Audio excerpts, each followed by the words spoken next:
What we do here is go back.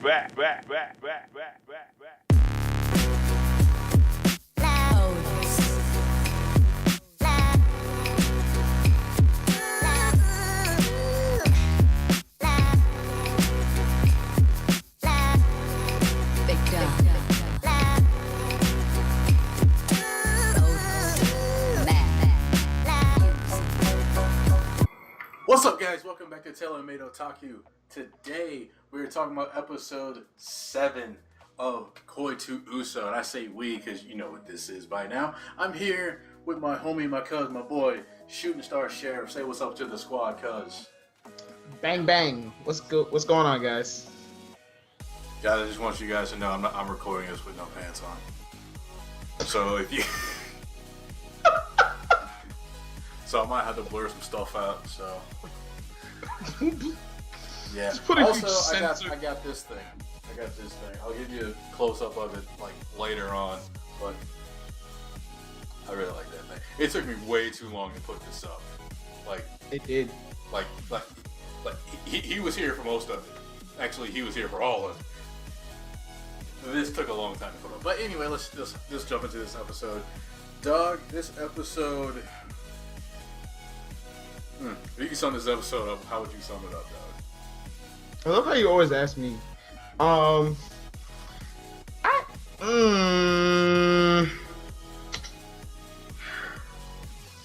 Okay, alright, let me That's actually hard. Okay, how did this episode make you feel initially when you, your raw emotion right after the episode was done? I mean, straight up, this was definitely, everybody was in their feelings kind of episode.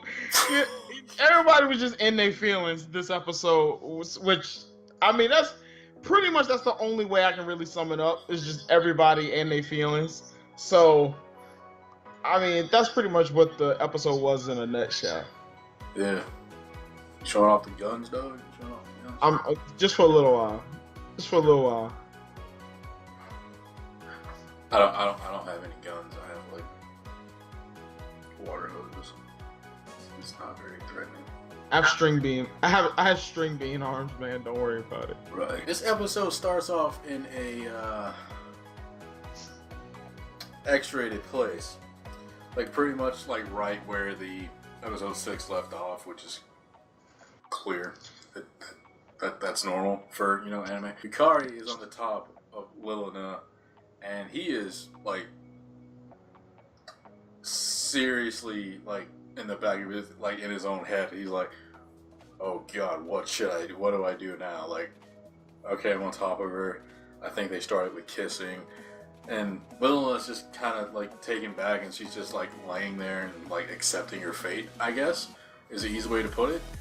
Or she just was, tensed up and she didn't know what to do.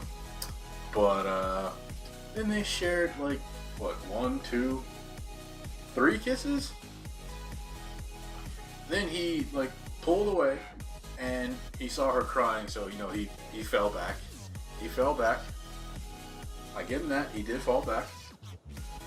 And then it was, this really, really awkward silence for, a little bit, and then, Lilina, raised the question, why did you do that? And then he told her the whole story about the rumor, if they don't do it, that they might get in, serious trouble. He didn't want her to get in trouble. And that's why he, pretended to kiss her. And she's like, you pretended to kiss me? So, you can't really tell, a girl, no matter how she feels, that, once you kiss her, that you were pretending. So, Lilina really doesn't know how to react to this, and she's just I don't know how I feel right now. So, let's keep our distance from each other for a while. And, they literally spent the entire night, separated in the same room, which is super awkward. Super awkward. That's so awkward. But he's, Yukari is feeling like crap. At least he feels bad. I give him that. At least he feels bad. But he's like texting her saying that he's so sorry and she's not responding. It's got him down. He goes to school. They're doing a Romeo and Juliet play, but the roles are reversed. So Yusuke is going to be Juliet and Masaki's going to be Romeo. And for some reason he had like this inner like, oh my gosh, is she gonna dress up like a guy? I wonder what she'll look like. That might be hot. And I'm like, whoa, that's kind of weird. But you do you, boo-boo. You do you. But he's sulking in class. He has the thing that Willa bought for him like the day before, or like a week or two before. He drops it. He tries to pick it up. Now they're setting up, so he gets his hand like crushed by a hammer. He goes to the nurse's office, gets it wrapped up. Masaki hears about it and she like runs to go check on him. And once she gets there to check on him, everything is they start talking. She's like, "What's the matter? I can tell something's wrong with you." He's like, "Oh, it's nothing. It's nothing." And she like kind of like sits down, like forces him, like, "Oh, hey, tell me what's wrong. Like, I can really sense something's wrong here." So he tells her that something happened, and he doesn't know how to fix it, and she's not responding to him. So Masaki takes it upon herself to, go out and see, like, poke a little bit into this. So she has lunch with Lana, and she's like, "Well, I heard from Yukari that something happened, and he's really bummed out about it. He's really stressed. So, what happened?" So Liliana, like, without going too much into full detail, kind of told her, like, a lot of stuff happened, but I feel really, really weird. And Masaki's like, "How do you feel weird?" And Liliana's like, "Well, I really don't want to see him right now. I don't want to like talk to him, but I really, really miss him." And she has like this like confused look on her face, and Masaki like looks, and she comes to like the realization that she's actually like fallen in love with like Yukari. She just doesn't know it. So later on in the episode, you see Masaki by herself, and she's saying, she's thinking to herself that she loves Yukari, and she can't stop, and she's only trying to force herself, keep herself back for those two. And she's really happy that Lana is the person who's Yukari's like matched up with, but she hates the fact that it's not her. So she didn't. And she like reflects back, as she was about to tell Lana that, hey, that means that you're in love. That entire feeling is love. But she didn't say that. Maybe she would. I think she's holding on to like a little bit of like hope that they don't work out. And she's just like, man, I'm so selfish. When did I get so selfish? And that's what love does to you. It makes you selfish. So that's completely understandable. And after that, Yukari is still trying to text Alana, and he's telling her like all this stuff, like, hey, like, I got this. I'm really sorry. We're working on the play. It'd be really cool if you came down to watch it. Just in general. Still no response, but he wakes up like a day, 2, 3 days later, however long it is, and he has a letter from Alana saying, like, hey, I don't know what to do about this entire thing. I feel funny, so I don't want to like see you or talk to you, but I'm not mad. Don't, like, you can relax. Good luck in the play, and take care of yourself. Don't get hurt. So he has this newfound like energy, and he uses that to run into the sunset, because that's apparently what he does now. That's the anime. The episode. But that's the episode in a nutshell, guys. Everybody's feeling all sorts of things. Like, Doc, what was your impression of this episode? I think I feel like, which is funny, because what takes most, to be at the point that we're at halfway through the show now, right? We're officially halfway through, or we're over halfway? We are over halfway through. I think it's like over 12 episodes. Okay. So it's funny because for the kind of show that this show is, it takes most animes with this kind of a plot like a season to get to where Koda Uso's at in a mere 6 to 7 episodes. Which is really crazy for people who don't know. I'm just gonna go ahead and say it now. For people who don't know and you are interested in reading the manga, I highly advise just watch the anime first because the chapter is only like 9 pages long.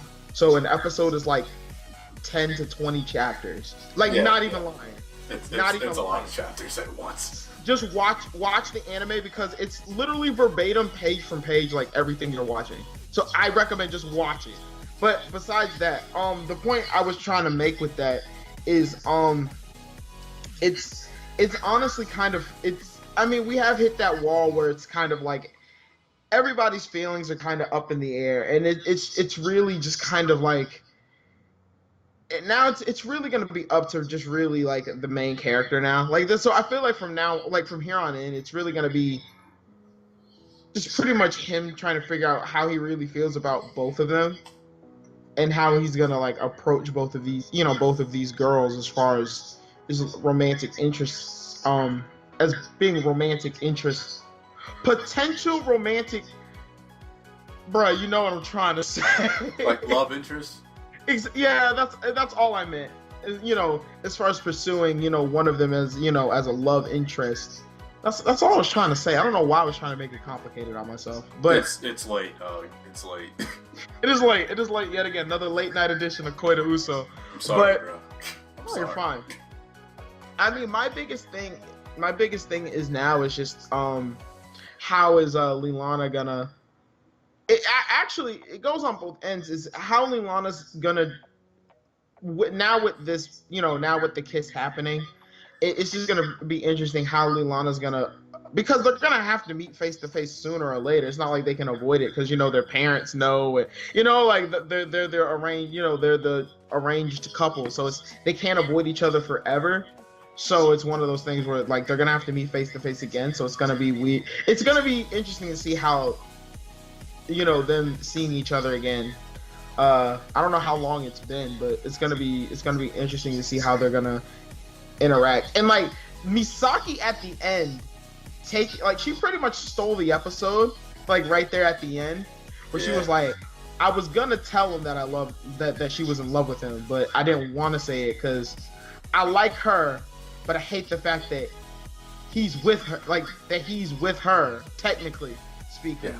So, which is cool because she did the little at the end, and I was like, but it makes her character way more interesting because she's holding back, but then at the same time, I feel like she's been hiding something since the start.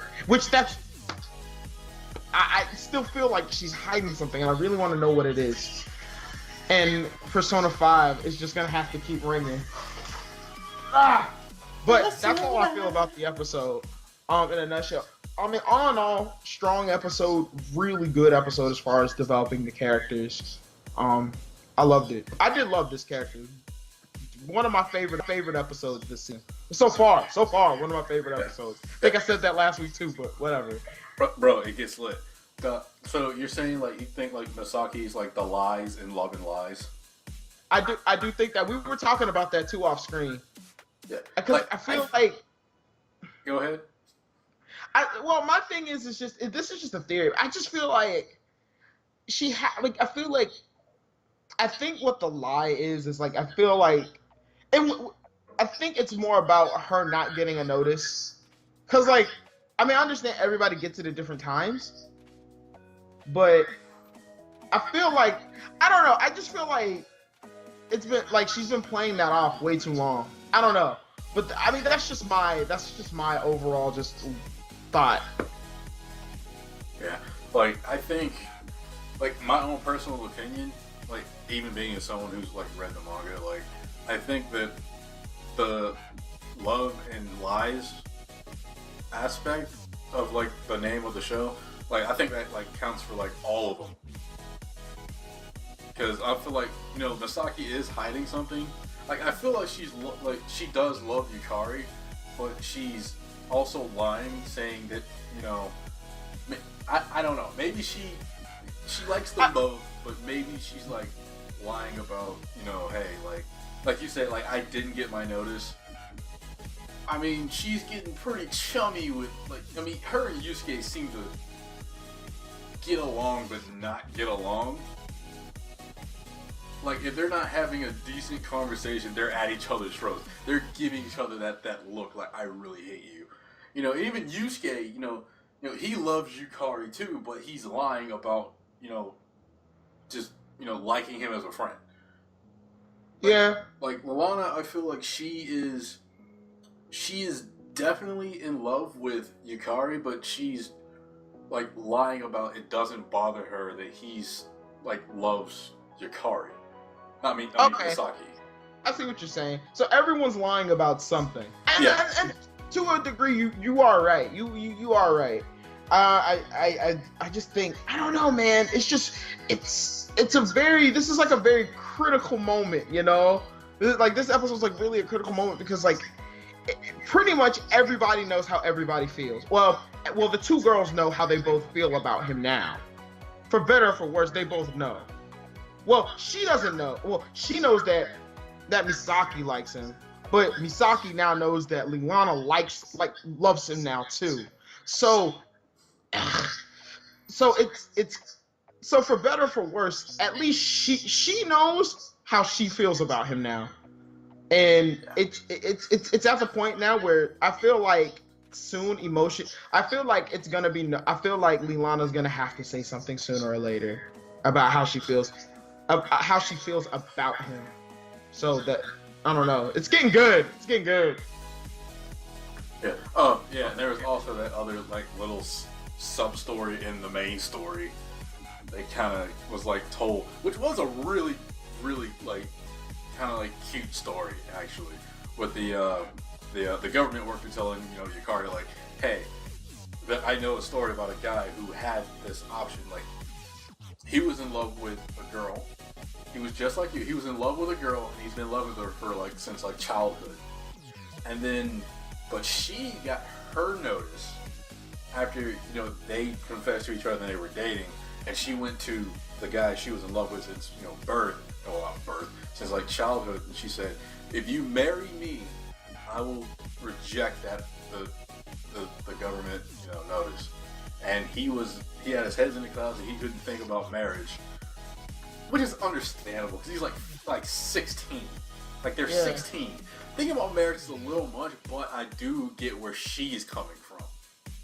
So he ended up saying that he hasn't thought about marriage. So she ends up going to marry the guy that she's with, and he's always regretted not going after her and saying, confiding in her like, hey, I do love you, I do want to marry you, let's fight this thing together. Instead, he kind of like, essentially he gave her up because he didn't know what the future holds. But funny story, they're both partners. They are the government workers. They are the partners. They are partners actually in the show. Yeah, that was a cool discovery. Yeah, that was like a really, really neat little side story, but either way. That's all we got for you guys this time. If you like this video, leave a like. If you want to discuss this episode and everything about it or the show, put that in the comment section down below. Do me a favor, go subscribe to my boy Shoot the Star Sheriff. It's got real dope content over there. We're doing My Hero Academia over there. If you like me, if you like what I do, if you like this channel, if you like that, and you like Agumon, subscribe. Till next video, guys. Peace out. Peace.